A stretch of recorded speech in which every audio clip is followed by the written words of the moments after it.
continuación, en el presente video mostramos las características y componentes de la CPU, tanto como sus componentes principales y sus componentes secundarios, también los conectores y puertos en los que muestran en la placa base y el microprocesador. También mostramos en este video cómo ensamblar una CPU para que funcione de manera correcta.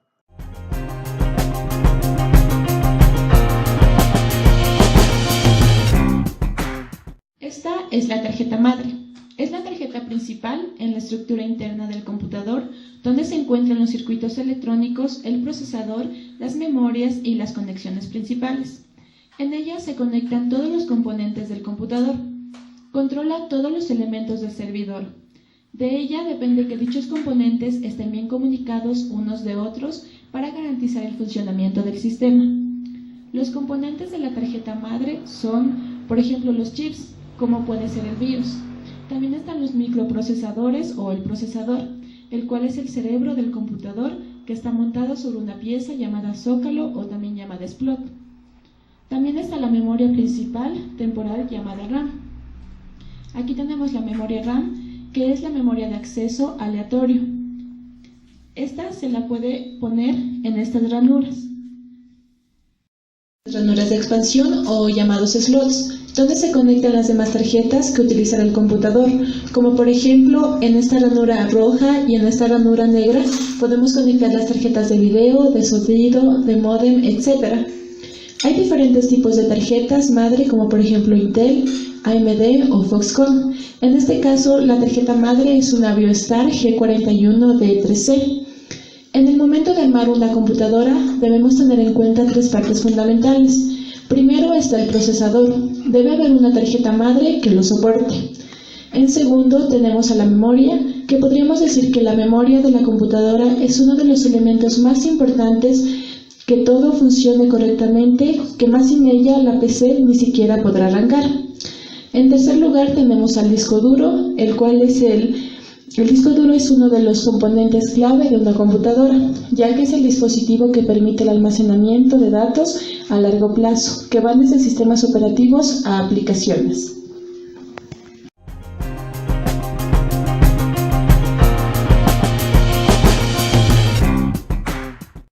A continuación vamos a hablar de algunas partes importantes del computador. Empecemos por el microprocesador. El microprocesador es el pequeño cerebrito con el que cuenta la computadora y se encarga básicamente de recibir, analizar y calcular todos los datos, y esto lo hace en varias etapas. Antiguamente hubo el procesador Pentium 1, el cual marcó una gran diferencia para su época. Con el tiempo apareció el Pentium 2 y posteriormente Pentium 3, hasta llegar al Pentium 4, donde este también marcó una diferencia hacia los demás procesadores. Esta fue una línea de microprocesadores de séptima generación basado en la arquitectura por 86 y fabricado por Intel. Diferentes marcas de procesadores, por ejemplo el Core Dual, Core Duo, Centrino, Quad Core, entre otros. En este caso, esta computadora utiliza un procesador Intel Celeron que tiene dos núcleos y pues funciona a una velocidad de 2.16 GHz. Lo podemos encontrar en la parte de aquí donde se ve el ventilador, ya que este es su sistema de enfriamiento. También es importante el reloj del sistema del computador, ya que este realiza la velocidad de proceso y conexión con los dispositivos. El reloj del sistema sincroniza el procesador, la memoria, el disco duro y da velocidad a la tarjeta madre. A continuación hablemos de las memorias. El computador dispone de varios dispositivos de memorización.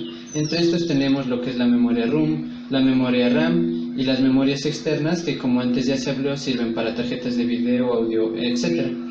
Un aspecto importante de la memorización es la capacidad de hacer ese registro en modelos permanentes, básicamente los llamados archivos, los cuales son grabados en un disco.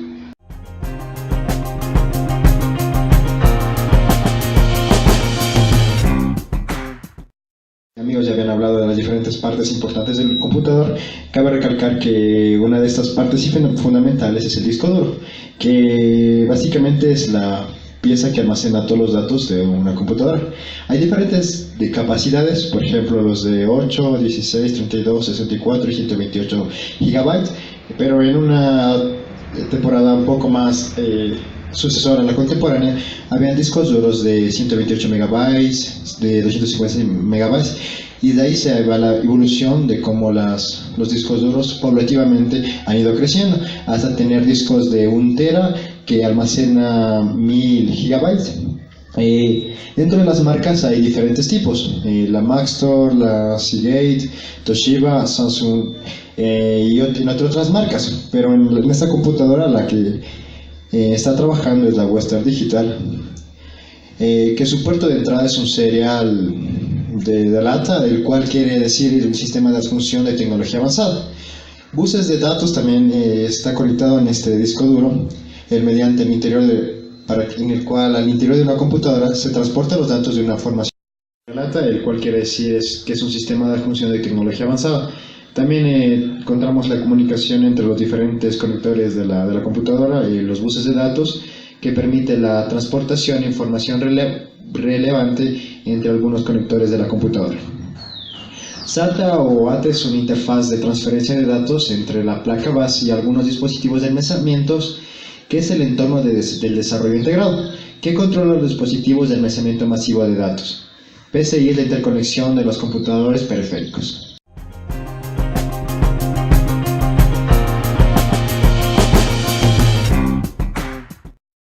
Puertos conectores. Existen algunos tipos de puertos conectores, entre los cuales tenemos el USB, que lo podemos mirar aquí, el cual es un dispositivo de almacenamiento de datos que utiliza memoria flash para guardar datos e información.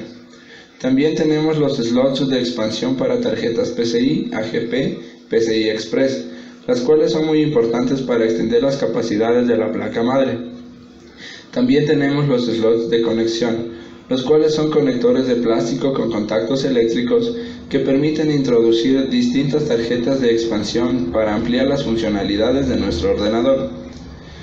A continuación tenemos los conectores SATA, que es el sistema de adjunción de tecnología avanzada, los cuales los podemos ver aquí, son estos dos conectores rojos, el cual sirve para conectar dispositivos a la típica computadora de escritorio, especialmente dispositivos de almacenamiento como discos duros y grabadores o lectores de discos ópticos. El conector SATA ha reemplazado en su totalidad al conector IDE. También tenemos los conectores del mouse y del teclado, que son estos de aquí, el rojo y el verde, que son los puertos conectores PS1 y PS2. También tenemos la ranura HDMI, el cual es un tipo de conexión multimedia de alta definición que está llamada a sustituir al conocido Euroconector. En el caso de nuestro computador tenemos una ranura VGA, que la tenemos aquí. Por otra parte tenemos también los lectores o ranuras para tarjetas de memoria. En los dispositivos de antes teníamos los puertos LPT, que significa terminal de impresión. Esto se debe a que el puerto LPT era generalmente conectado a una impresora. En la actualidad estos puertos han sido reemplazados por los USB. Y al último tenemos los conectores de audífono, micrófono y parlante, que los podemos ver aquí, que son estos tres.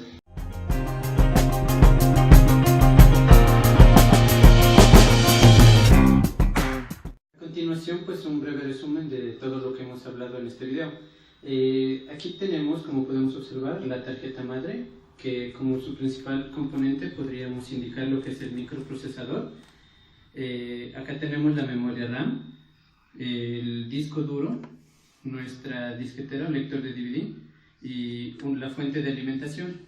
Todo esto interconectado por cables de alimentación, entre los cuales tenemos los de tipo SATA, como podemos ver aquí, los buses de datos, los cuales vamos a proceder a conectarlos en nuestro case, que lo podemos observar acá. El disco duro y la tarjeta madre en sus respectivos lugares. Ahora vamos a proceder a ajustar sus debidos tornillos para que estos queden ya fijos en su lugar respectivo. Como podemos observar, el disco duro ya se encuentra fijo por estos tornillos en su lugar. Igualmente el lector de DVD ya se encuentra acá, y nuestra placa o tarjeta madre, como podemos observarla, ya está en el lugar que debe en el case. Ahora procedemos solo a ajustar sus tornillos para que ya quede esta fija y no se mueva para evitar daños. En este momento vamos a colocar lo que es la fuente de alimentación para que quede en su respectivo lugar dentro del case. Y luego procederemos a asegurarla con sus tornillos.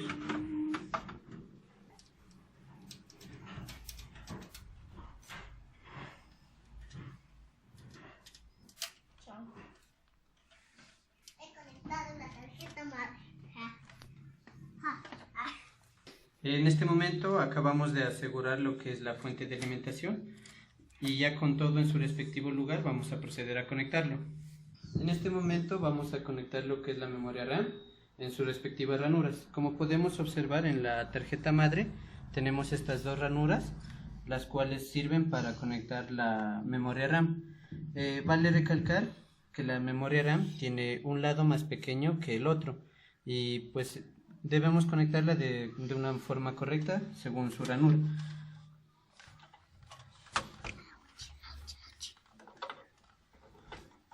Como pueden ver, ahí se encuentra en su forma que debería ir, pero sus seguros aún no están puestos. Para que los seguros queden conectados, hacemos una ligera presión en cada esquina hasta escuchar un clic. Ya, a continuación vamos a conectar lo que es nuestra fuente de alimentación. En primer lugar, la parte que va conectada a la tarjeta madre, como pueden ver, tiene un lado que nos sirve para asegurar, y en el zócalo, en la placa, igual viene un lado en el cual se asegura. Entonces colocamos en el respectivo conector y con una ligera presión queda asegurado. Continuando con la alimentación, vamos a proceder a conectar de la fuente a nuestro disco duro. También vale recalcar que estos conectores tienen un lado. Como podemos observar, hay una partecita en la que hay una especie de L, la cual tiene que ir debidamente conectada para evitar daños. Como pueden ver, ha quedado perfectamente conectado. También conectamos nuestro lector de DVD, el cual lo habíamos enseñado en momentos anteriores. Ya está la fuente. Aquí podemos observar los buses de datos tipo SATA que ya habíamos hablado anteriormente. Estos son los encargados de comunicar a nuestra tarjeta madre con el disco duro y con el lector de DVD. Procedemos a conectarlos. En primer lugar, vamos a conectar al disco. Como ya había dicho antes, verificar que esté del lado correcto para evitar daños. En la placa viene indicado en muchas ocasiones el número de puerto SATA. Como podemos ver en la parte de aquí, nos dice que el puerto SATA, el 1 es el de acá y el 2 es el de más acá abajo. Entonces, por lo general, el disco duro se acostumbra a conectarlo en el disco SATA principal o en el primero. Ya. De igual forma para nuestro lector de DVD.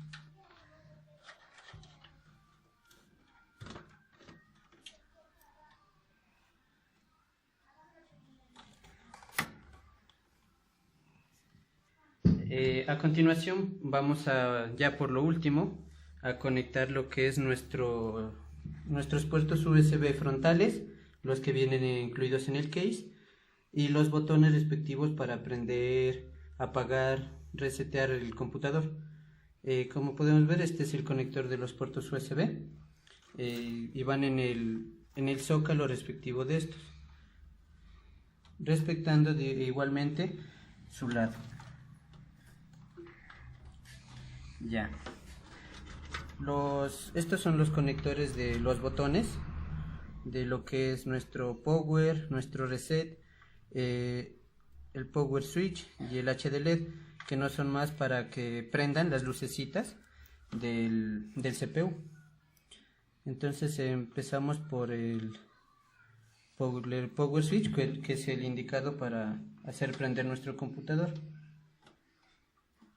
Atrás de este se ubica el del reset.